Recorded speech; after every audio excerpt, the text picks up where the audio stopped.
You know how much I love my charm squares. These little packs are dangerously addictive. All those pretty little squares just waiting to be turned into something fun. Every time I open a new pack, I am dreaming up new ideas for projects to make with them. Today I have 3 new projects for you, all starting with charm squares. These projects are quick, creative, and so satisfying to sew, you are going to want to make all of them. These projects will make you want to grab every charm pack you see. So let's dive in and start sewing. The first project I'm going to show you how to make is this puff pillow. If you have seen my puff quilt pattern, this is a take on that, and it's really simple. You just need 1 charm pack to get started. Start by choosing 25 charm squares to use. If you don't have charm squares, you can cut your own. They're 5-inch squares. The charm pack I'm using is called Flower Power, and I love the retro vibe of it. And then you'll also need the same amount of base squares. These are 4.5 inches by 4.5 inches. To start making these puff blocks, we're going to need 1 base square and 1 main square. Match the corners of the large square with the corners of the small square underneath. And then when you do this, you'll see that there is some fabric billowed up in between those 2 corners. So we're going to make a little pleat with that. It'll be about 1/4 inch, and you can just pinch that extra fabric, center the pleat, and pin it in place. This is how we're going to get that puff effect with the extra fabric. So keep doing that. We're going to complete the pleats on 3 sides of this square, leaving 1 open without a pleat. Now take this block to your sewing machine and sew those 3 edges that you pleated. Make sure you backstitch at the ends of the stitching since we're going to be handling this block a lot. We don't want that stitching to come loose. So we left 1 open, and we're just going to keep doing this until we have all 25 squares ready to go. To start assembling the pillow, we are going to grab 5 squares and sew these together in a row. Make sure all the open sides of the squares are facing in the same direction up. We don't want to sew those together yet. So we're going to sew all the side seams together in a row to complete this. And I like to lay all 25 of my squares out to make sure I have the colors where I want them, and then just take 1 at a time with the sewing machine so I don't lose my place. Keep sewing rows of 5 together until you've used all of your blocks. You'll have 5 rows, so this panel will be a grid 5 by 5. Now we're going to start stuffing and sewing our rows together. So we're going to start at the bottom and start stuffing your puffs. I just grab a small little piece of the stuffing and stick it in there. You can kind of decide how puffy you want your pillow to be. You don't want it to be so puffed that you can't sew it though, so be careful not to overstuff. And once it's stuffed, we're going to just pinch that last pleat and pin it in place. This will be a little bit trickier now that you have stuffing inside, but go ahead and put a pin in it to hold the stuffing there and also to hold the pleat down while we sew it. Continue stuffing all 5 of your blocks in the row and pinning the pleats in place. Once you have all 5 stuffed and pinned, take this to your sewing machine and sew the pleats in place, just with 1 line of stitching all the way down. Now we're going to take the second row and pin the sewn edge to the stuffed row that we have, leaving the open edges still open on the other side.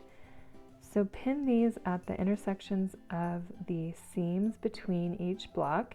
Push 1 of the seam allowances to the left and 1 to the right so that we get a less bulky seam. And then take this to the sewing machine and sew those together. We're still using a 1/4 inch seam allowance. Now we're going to continue that same process, stuffing row 2 and then sewing row 3 to it, and then continuing until we have all 5 rows stuffed and sewn. After the first 4 rows are done and your 5th row is sewn on but not stuffed, we're just going to finish by stuffing that up, pinning the pleats and sewing it, and that will complete our front panel. That will be the front of the pillow. We'll do a simple envelope closure on the back of the pillow. We're going to cut 2 pieces of fabric that measure 26 by 20 and fold them in half so they are 20 by 13 with a fold. Now we'll pin 1 on one side of the pillow with the right sides together. Make sure the folded edge is on the inside of the pillow, not on the outside edge. Now sew those 3 sides with a 3/8 inch seam allowance. Once you have that one on, we are going to sew the other one in the same way, overlapping the folded edge with the folded edge of the other side. This will give us an opening to stick a pillow form inside our pillowcase. Sew that on, making sure to backstitch near the folded edge of that yellow fabric. And then you can turn this right side out, push those edges out, give it a quick press, and insert your pillow form. This is seriously the coziest pillow. I know I'm going to be making more of these because my kids are going to fight over it, but this will look super cute on a couch as a statement pillow, and it pairs perfectly with the puff quilt. I'll leave the link below for that too. Next, I'm going to show you how to make these adorable little charm square pouches. These have either a button or a snap, and there's no cutting required because you start with 5 charm squares for each one. You can do so many things with these cute little pouches. Each pouch requires 5 charm squares, so you can pick 5 from any charm pack or use leftover scraps to cut your own 5-inch squares. And then we're also going to need to cut 3 pieces of interfacing to back 3 of those pieces, so they'll also be 5 by 5. This is a really fun project to use cam snaps on, so if you have a cam snap placer, grab that, or you can use buttons and elastic to make the closure of this pouch.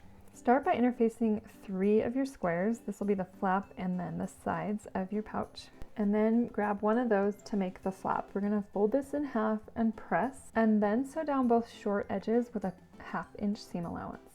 Trim the corners and trim down that seam allowance. Then turn it right side out and press, making sure to get those corners out.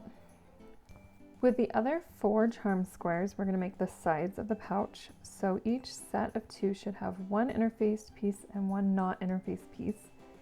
Grab your first pairing and stick the flap up at the top centered, and then pin the fabrics together so that they are sandwiching the flap inside, and make sure you pin all the way around.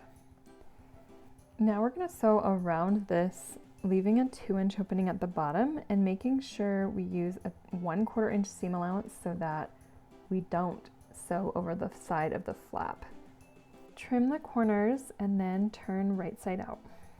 Now we're going to press this well and make sure that we get the bottom edges where the opening is lined up.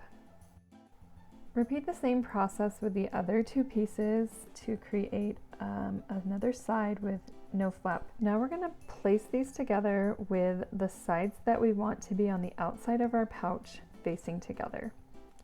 And then line them up along the side edges and top and bottom. We're going to make sure the bottom openings are both at the bottom so that we can close them while we sew it together. Now we're going to sew them together along the sides and the bottom using a 1/4 inch on the sides but a 1/8 inch on the bottom. That way we'll close those openings.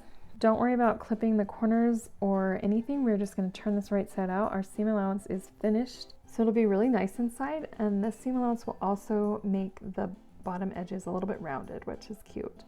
Press your pouch really well, and then we're going to place our cam snap. So fold the top flap over and then pick out a fun cam snap. I like to do kind of a contrasting color. Use a ruler to find the center of the flap and then put your snap about a 1/2 inch up from that edge of the flap. Place your snaps, and then once you have the first one, I like to push it really hard down where it's going to go, and then it'll kind of make a little mark. So I can use a marker to mark that point, and that's where I'll place my second one. After you have that second one in, your little snap pouch is done, and it is so cute. These are fun to snap. Great for gift cards, money, or little treasures. Now I'll show you how to do the button one. We're going to use a little bit of ribbon for this, 1/8 inch elastic, and a big button. So you can decide where you want your button to be on the pouch. I like it to be maybe a 3/4 inches from the edge of the flap. And then you'll need a little piece of elastic that is big enough to stretch around that. And then just 3/4 inches of a little piece of grosgrain ribbon. This will just cover our elastic. So to do this, we're just going to make a loop with the elastic and put that ribbon right on top and pin it. The ribbon will cover the edges and also help us to keep that elastic from slipping out. Sew over the ribbon a few times with a pretty narrow stitch length. That'll keep our elastic in place. Now fold the flap down and put the button at the bottom of the elastic loop and sew that on. I love cam snaps, but I love the look of a big button, so this is a really fun project to use one of those cute buttons that you have been stashing. And last, I'm going to show you my favorite project. This is an envelope clutch that I designed a long time ago, But today I made it with a patchwork, starting with charm squares. It is gorgeous and so fun to make. So grab your favorite charm square pack that you want to show off, and let's get started with this envelope clutch. You can download the pattern for this on my website. It is free and prints out on 6 pages that you'll have to tape together. You'll have to trim off the edges, and these will overlap about 1/2 inch, and then tape them together to create your pattern piece. You'll need 16 charm squares for this. I'm using charm squares from this line called Pivot. You'll also need a button and batting for quilt batting, lightweight interfacing, also spray based. To get started, we're gonna make a panel that is big enough for our pattern piece. In this case, a grid of 4 squares by 4 will be big enough for the envelope clutch pattern. So we're gonna sew 16 charm squares together in rows of 4 with a 1/4 inch seam allowance. So start by sewing 4 rows of 4. Once you've done that, we're going to turn them over and press the seam allowances of each row in opposite directions. So the bottom row I'm pressing to the left, the third row I'm pressing to the right, and so forth. That way we can nest our seams and reduce the bulk of our seam allowances. Flip them over again, and now we're going to sew these together. When you put the 2 rows together, those seam allowances will butt up next to each other. That way you'll be able to keep your rows straight and also your points sharp. Continue until you've sewn all 4 together to create your panel. Now press well, and then we're going to back with interfacing. For the interfacing, I like to just roll it right off the bolt and press and then trim away the excess. When you're interfacing a panel like this with seam allowances, I like to also press from the back just to make sure the heat gets through those bumps. Now grab your batting, and we're going to use spray base to attach a layer of batting to the back. The batting will help us get a really quilted patchwork look, so make sure you don't skip the batting on this project. Now use your sewing machine to top stitch the layers, creating a pretty quilting pattern and keeping the layers together. You can sew straight lines or freestyle stitch. I sewed about 1/4 inch on both sides of each seam, and that's a simple way to get a really pretty finish on top. Now we're going to use this panel to cut out a pattern piece with the envelope clutch. We're also going to use the pattern piece to cut one lining from a whole piece of fabric. So I'm going to place this down below and cut both layers at the same time. Make sure you cut out the little notches on the envelope clutch too. This will be important for assembly. To assemble the envelope clutch, we're going to fold up at the notch, matching the notch edges together, and then pin that in place. This is the kind of side of the envelope that comes into the middle. And then we're going to repeat on the other side. This will look a little funky, but it will come together nicely. So pin that in place, and then sew those 2 edges using a 3/8 inch seam allowance and back stitching at the ends of your stitching. After you've stitched it, you can turn this right side out, and there are 2 options for this little centerpiece. If you want that little piece up there, like some envelopes, they have a little flap that overhangs, you can leave it. Otherwise, you can cut that off and make a more clean looking envelope clutch. So I'm going to cut mine off, just lining up where the edges meet. Clip that little piece off, and we'll repeat that with the lining later. So after you've done that, you have your main piece of the envelope clutch ready. We're going to repeat the same thing we just did, stitching with the lining. And since I already cut off the flap, I'm just going to use that piece that I cut off to measure how much I need to cut off from the lining piece. When you sew up the sides of the lining, leave an opening in one of the sides.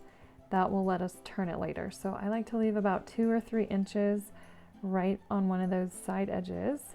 Now we're going to sew these together. So leave your main piece right side out and keep your lining inside out. We have our little opening there to turn. We're going to place the main patchwork panel of the envelope clutch inside the lining, and then line up all the edges, including the flap. Pin all the way around that opening, and then we are going to sew the opening all the way around. We have an opening left in the lining, so don't worry about leaving any space there. Now use the points of your scissors to notch out the part of the envelope clutch where these two pieces meet. And then we want to trim and clip or use pinking shears along the curved edge. That way we'll get a nice smooth edge when we turn it right side out. Find the hole you left in the lining and use that to pull your clutch right sides out. And then press this really well. We want to make sure the lining is not peeking out from the edges of the envelope clutch. So make sure you pull that lining in as you press. Use your sewing machine to top stitch that opening closed. Then finish pressing the lining all the way into the clutch and line up the corners in the inside of the clutch. If you want, you can top stitch around the opening of the envelope clutch. I think this helps keep the lining in place and also looks pretty. Now we're going to attach the button. So create a buttonhole using your buttonhole attachment. I'm going to leave a link in the description. If you've never used one of these before, it's actually pretty easy. Your machine probably came with one. To open this buttonhole, we're going to use a seam ripper, but we want to make sure we don't cut through the ends of the buttonhole. So use 2 pins to kind of block the end and protect the ends of the buttonhole, and then open that with a seam ripper. Fold your flap over and place the button at the bottom of the buttonhole, and then use a fabric marker to just mark that spot where we want to sew the button on. Sew that on and then give your clutch a final press and it is ready to use. I love this project so much. I think it will make any outfit pop. And how fun will this be for a Christmas gift this holiday season? Thanks for sewing with me today. For more Charm Square projects, click the video above.